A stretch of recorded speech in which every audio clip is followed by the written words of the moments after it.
Dziś opowiemy Wam, jak przechowywać i jak odświeżać bezglutenowe pieczywo, bezglutenowy chleb przede wszystkim. I zupełnie nie ma to znaczenia, czy kupicie jeden z 3 rodzajów chleba u nas, czy upieczecie go według naszych przepisów. A jest ich 12. Przynajmniej 12 w kursie online, który jest dostępny tutaj, w tym linku.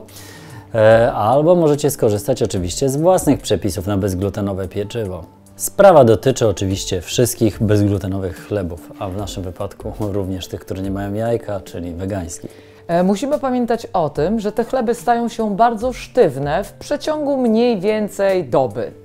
Znasz to uczucie, nie? Jak się cieszysz, taki mięciutki, cieszę się, taki fajniutki, cudny, gumowy wracasz do domu wręcz. po paru godzinach i już taki nie jest. I już jest twardy i wtedy trzeba go odświeżyć. Natomiast chleby bezglutenowe odświeżają się dużo łatwiej niż chleby glutenowe. No właśnie, właściwie chciałeś powiedzieć to, co ja. No widzisz. Ale zanim taki chleb odświeżymy, trzymamy go w lodówce i jak widać jest dosyć sztywny, albo go mrozimy. Także teraz pokażemy Wam, jak przechowywać chleby i jak to robić najbardziej ekonomicznie, czasowo. O! Odkładamy niepasztetową na bok, do niej wrócimy. Mamy sobie chlebek, jeden z kilku chlebków. I ten chleb można przechowywać na różne sposoby. Niektórzy nie chcą kontaktu chleba z folią, dlatego okrywają go ściereczką, ale pamiętajcie, że wtedy taki chleb traci dodatkowo wilgoć. Ściereczka będzie wilgotna, a chleb jeszcze więcej straci wilgoci, więc w związku z tym naszym zdaniem dużo lepiej jest zapakować go w folię spożywczą i włożyć do lodówki. Ale najlepiej wcześniej go pokroić, gdyż nie będziemy odświeżali całego kawałka, tylko kilka kromek. A jeśli zobaczymy, że za długo taki chleb pokrojony leży w lodówce, możemy go oczywiście zamrozić. Szerokość kromek oczywiście jest sprawą indywidualną. Rozciągamy folię. Jak widać, jest tutaj tylko pół chleba, ponieważ pierwsze pół zjedliśmy na ciepło. I wkładamy do lodówki. Ile czasu taki chleb możemy trzymać w lodówce? Oczywiście, jeżeli to jest przez Was zrobiony albo bardzo świeży chleb, który kupiliście, możecie nawet do 2 tygodni trzymać w lodówce. Nam udaje się nawet do 3 tygodni go tam trzymać. Ten chleb nie ma żadnych konserwantów, wystarczy odpowiednia temperatura lodówkowa. Jednak jeśli chcecie chleb trzymać dłużej niż parę tygodni, a nawet parę miesięcy, schowajcie go do zamrażarki i dzisiaj właśnie wyjmiemy 2 rodzaje chleba, które się u nas mroziły, pokrojone na kromki. My proponujemy Wam 3 sprawdzone, genialne sposoby na podgrzewanie, na odświeżanie bezglutenowego chleba.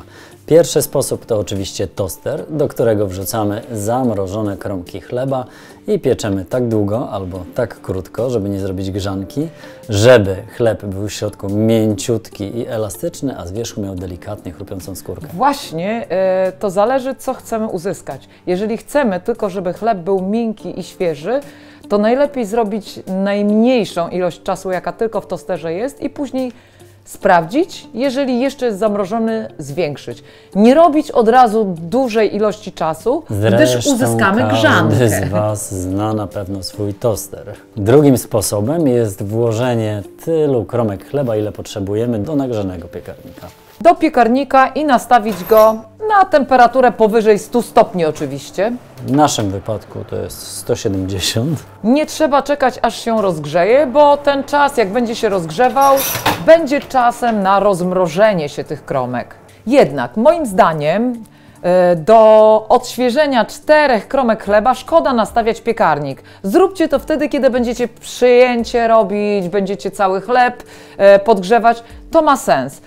Najprostszą metodą będzie podgrzanie na rozgrzanej, suchej patelni. Zatem włączamy patelnię, nagrzewamy ją i układamy na niej kromki chleba. Najlepiej, żeby chleb nie wysychał i nie odparowywał, przykryć patelnię na 1-2 minutki. Jeśli podoba Wam się odcinek z taką poradą na odświeżanie i na przechowywanie chleba, możecie go polubić.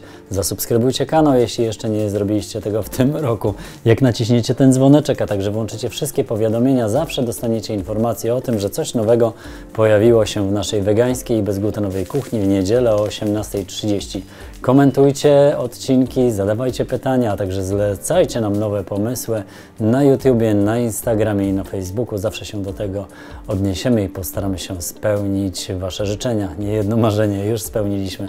Pamiętajcie o tym, że odcinki są tłumaczone na język angielski. Jak lubicie przepisy w formie spisanej, książkowej, to polecamy Wam naszą najnowszą książeczkę 52 tygodnie z bezglutenową kuchnią wegańską, O, w której i tutaj mamy bułeczki z suszonymi znajdziecie pomidorami na i przykład bazylią. takie bułeczki, które można odświeżać i przechowywać w podobny sposób jak nasz bezglutenowy chleb.